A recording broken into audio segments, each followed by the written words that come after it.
Você já percebeu como, em nossa sociedade, as pessoas estão cada vez mais conectadas e, ao mesmo tempo, mais solitárias? Temos redes sociais cheias de contatos, mas amizades verdadeiras são raras. Vemos namoros cheios de intensidade no começo, mas que rapidamente se tornam vazios e superficiais. E casamentos, que deveriam ser um porto seguro, muitas vezes se transformam em campos de batalha emocionais. O curioso é que, mesmo com toda a tecnologia, com toda a psicologia moderna e com tantos livros sobre relacionamentos, o que realmente faz a diferença já estava escrito há milhares de anos na Bíblia. Em 1 Coríntios 13, o apóstolo Paulo nos apresenta a essência do amor. Não um amor qualquer, passageiro ou condicionado, mas um amor que é paciente, bondoso, que não se orgulha, que não guarda rancor, que suporta todas as coisas, crê em todas as coisas, espera todas as coisas e nunca falha. E em Efésios 5, Paulo nos mostra como essa prática do amor se traduz de maneira concreta em relacionamentos conjugais, em um chamado para maridos amarem suas esposas como Cristo amou a igreja, e para esposas responderem com respeito. É um padrão elevado, mas que transforma totalmente a forma como nos relacionamos. Mas antes de falarmos sobre namoro e casamento, precisamos voltar ao ponto inicial: amizades. A Bíblia fala muito sobre o poder de uma amizade verdadeira. Provérbios 17:17 diz: o amigo ama em todos os momentos. É um irmão na adversidade, em um mundo onde muitas amizades são descartáveis, onde se está junto enquanto tudo vai bem, mas basta surgir uma dificuldade e as pessoas desaparecem. Esse princípio se torna ainda mais precioso. Quando aplicamos 1 Coríntios 13 às amizades, descobrimos que um amigo verdadeiro é paciente, sabe esperar, não desiste facilmente. É bondoso, não usa o outro apenas para obter vantagens.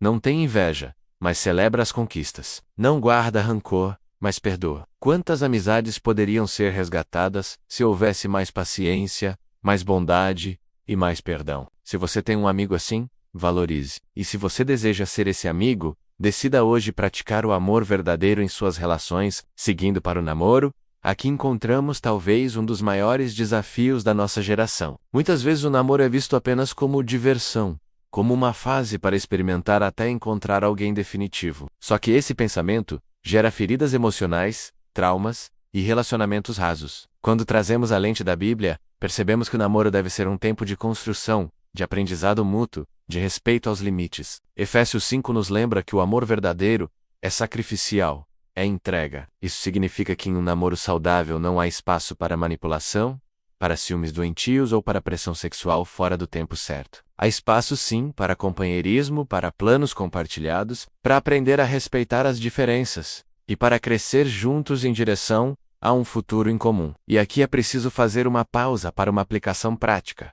Muitas vezes, jovens entram em relacionamentos esperando que o outro preencha todos os vazios emocionais que sentem, mas a verdade é que ninguém pode carregar esse peso. Relacionamentos saudáveis começam quando entendemos que, primeiro, precisamos estar inteiros em Deus. Só assim podemos amar de forma verdadeira, porque não buscamos no outro aquilo que só o Senhor pode nos dar. Isso tira a pressão do namoro e o transforma em um espaço de crescimento mútuo, não de dependência sufocante. Agora chegamos ao casamento, a instituição que Deus criou para ser reflexo do seu amor pela humanidade. Efésios 5 é claro ao comparar o amor de um marido pela esposa com o amor de Cristo pela igreja. E aqui está o ponto. Cristo não amou a igreja apenas quando ela era perfeita. Ele não desistiu quando ela errou. Ele se entregou até o fim, com paciência, sacrifício e fidelidade. Esse é o modelo para o casamento. Infelizmente, muitos entram no matrimônio pensando apenas em receber, quando o verdadeiro chamado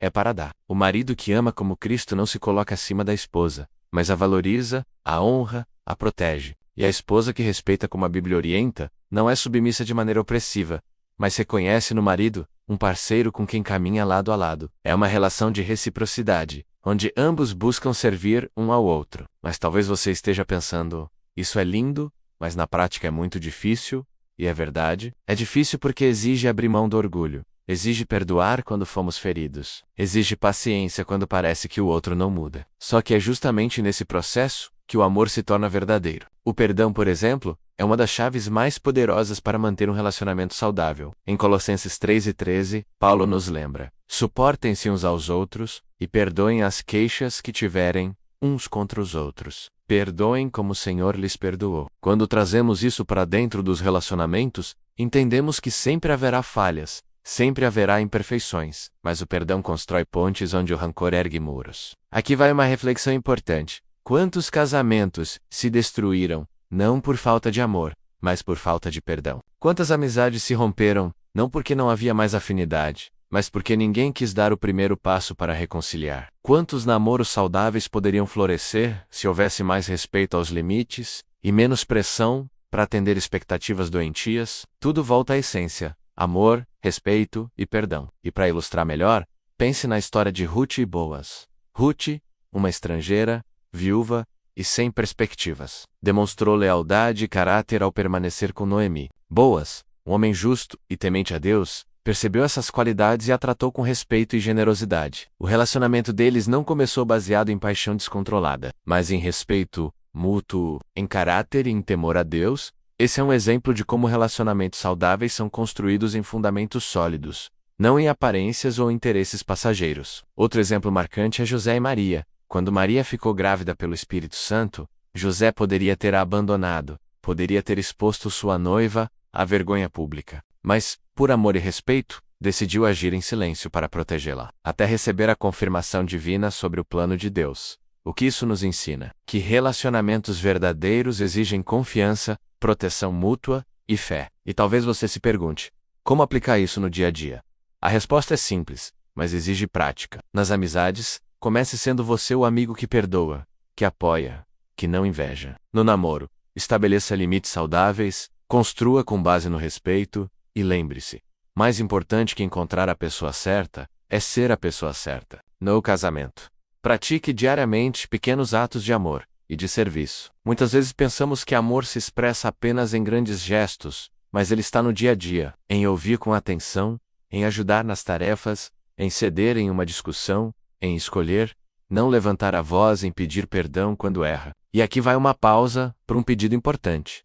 Se até aqui esse conteúdo já fez sentido para você, aproveita e deixe o seu like agora mesmo. Isso ajuda esse vídeo a alcançar mais pessoas que precisam aprender sobre relacionamentos saudáveis. E se ainda não é inscrito, se inscreve e ativa o sininho, porque nos próximos vídeos, vamos continuar mergulhando em princípios bíblicos que transformam vidas inteiras. E claro, compartilhe esse vídeo com alguém que precisa dessa mensagem, menos talvez um casal amigo seu, um colega que está em um namoro complicado, ou até um amigo que precisa aprender a valorizar mais as amizades verdadeiras. Voltando, quero reforçar algo muito importante. Relacionamentos saudáveis não são construídos por pessoas perfeitas, mas por pessoas dispostas a amar de forma imperfeita todos os dias. Isso significa que você vai errar, o outro também vai, mas o amor, o respeito e o perdão são os tijolos que sustentam a construção.